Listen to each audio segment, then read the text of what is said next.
অভিনয় জগৎ থেকে নিজেকে দূরে রেখেছেন অমিতাভ বচ্চনের কন্যা শ্বেতা বচ্চন নন্দা। ১৯৯৭ সালে শিল্পপতি নিখিল নন্দার সঙ্গে বিবাহ বন্ধনে আবদ্ধ হন তিনি। কিন্তু নিজের সন্তানদের অর্থাৎ নব্যা এবং আগস্টকে শাসনে ভালোবাসায় মুড়ে রেখেছেন শ্বেতা। শোনা যায় শাসনের মাত্রা মাপলে নাকি নিজের মা জয়া বচ্চনকেও টেক্কা দিতে পারেন তিনি। সম্প্রতি আইআইএম থেকে স্নাতকোত্তর পাশ করেছেন নব্যা। তিনি এখন বাবার ব্যবসায় যোগদানের ইচ্ছাও প্রকাশ করেছেন।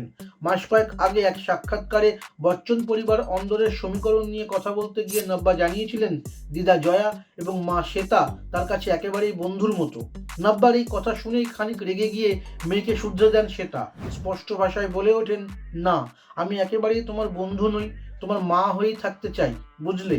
এর আগেও নব্যা তার পডকাস্ট অনুষ্ঠানে মা এবং দিদাকে আনলে প্রকাশ্যে তাদের মতবিরোধ ক্যামেরাবন্দি হয়েছে। একবার নয়, একাধিকবার।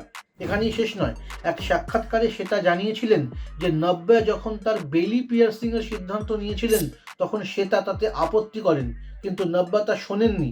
তা জানাজানি হওয়ার পর সেটা রেগে গিয়ে নাকি বাড়িতে প্রবল অশান্তি করেন। একরকম জোর করেই নব্যার সেই পিয়ার্সিং বন্ধ করিয়ে দেন তিনি। ফলে বলাই বাহুল্য, বয়স বাড়লেও মায়ের কড়া শাসন এখনও নব্যার নিত্যদিনের সঙ্গী।